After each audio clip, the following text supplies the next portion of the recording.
किया है, इसमें आप व्यापारी हैं, आपका क्या कहना है, क्या फायदे नुकसान है आपको या किसानों को, क्या है? व्यापारी वर्ग को, छोटे व्यापारियों को, हम छोटे व्यापारी हैं, छोटे व्यापारियों को राहत मिलेगी, इससे छोटे व्यापारियों को फायदा होगा। अब बड़े व्यापारियों को सरकार फायदा दिलाती है तो छोटे व्यापारियों की सोचना चाहिए।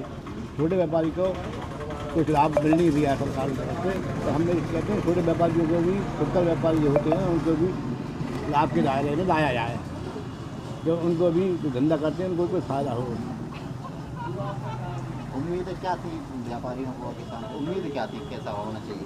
उम्मीद ये थी कि सरकार बजट जो पेश करेगी उसमें छोटे व्यापारियों का ध्यान रखेगी।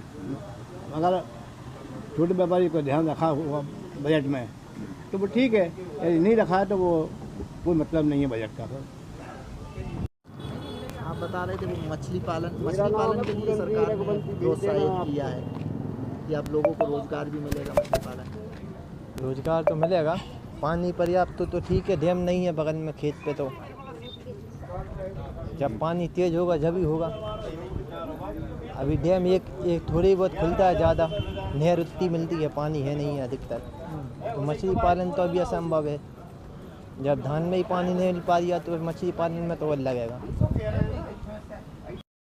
देखिए, जो बजट आया है उसमें काफ़ी उम्मीद थी कि समर्थन मूल्य गारंटी कानून के बारे में सरकार कोई अपना रुख रखेगी या उसके लिए कोई प्रावधान होगा, मगर बजट एलोकेशन में उससे संबंधित कोई भी बात नहीं है। सरकार ने दलहन और तिलहन फसलों को बढ़ावा देने की बात कही है।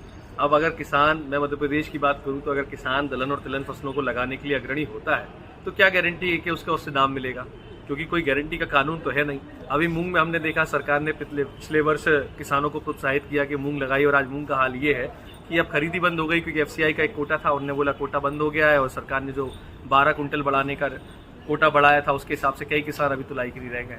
तो सबसे बड़ी बात है, जब तक कोई संरक्षण सरकार का नहीं होगा तब तक आप प्रोत्साहन किसान को करते रहिए, क्रॉप डाइवर्सिफिकेशन की बात करते रहिए। किसानों के हाथ वो पूंजी नहीं लगेगी जो उसकी लागत का उचित मूल्य है। दूसरा, सरकार एफपीसी के माध्यम से सब्जी उत्पादक किसानों का सप्लाई चेन बनाने की बात कर रही है। आज तक जो 10,000 एफपीओ बनाने की बात हुई थी, उन 10,000 एफपीओ के फंड एलोकेशन की बात कहाँ है? ये जो आपने स्कीम लेके आया, इसके लिए बजट में एलोकेशन की बात कहाँ है? आपने कहा जैविक के लिए हम 1 करोड़ के लगभग किसानों तक पहुंचने की बात थी। 1 करोड़ किसानों तक जैविक के लिए आप पहुंचेंगे, किस माध्यम से पहुंचेंगे, क्या होगा, क्या कार्य योजना होगी? जीरो बजट फार्मिंग और जैविक खेती की बात लंबे समय से चली आ रही है, लेकिन उसका क्या क्रियान्वयन हुआ उसका ब्यौरा आज तक नहीं दिया गया है। और ट्रैक्टर पर जो जीएसटी लगता है, कृषि उपकरणों पर जो जीएसटी लगता है, उसकी कोई चर्चा नहीं है। उसके लिए राजस्थान के एक सांसद हनुमान बेनीवाल जी ने लोकसभा में प्रश्न लगाया था, उस पर निर्मला सीतारमण जी ने खुद ही जवाब दे दिया कि जीएसटी के कमेटी ने ऐसी कोई सिफारिश नहीं करी है जिससे कृषि उपकरणों और ट्रैक्टरों को जीएसटी से बाहर किया जाए। तो जो किसानों की बुनियादी मांग है, जिसमें हमारी लागत का 1.5 गुना लाभकारी मूल्य हमें मिले, लगातार बढ़ती हुई महंगाई के चलते जो हमारी जेब पे असर पड़ रहा है उसके अनुपात में हमारी फसलों का दाम मिले, उन बातों का इसमें कोई जिक्र नहीं है। जिक्र है वही लोक लुभावन बातों का। मैं पूछता हूँ, ऐसे फैंसी वर्ड यूज करते हैं, ODOP, one district one product, उसके लिए बजट में कोई एलोकेशन नहीं है। तो आप हर बजट में कुछ नए शब्द लाते हैं और उसमें कहते हैं कि ऐसा होगा वैसा होगा, और उसके लिए बजट आता नहीं है, वो जमीन पे कुछ दिखता नहीं है। तो उम्मीद थी कि जमीन पे दिखने वाली कुछ चीजें आएंगी, मगर ऐसा कुछ हुआ नहीं है जिससे किसानों की व्यक्तिगत आमदनी, जो उनकी फसलों के उत्पाद का उचित मूल्य उन्हें मिले, इससे संबंधित कोई बात बजट में नहीं है।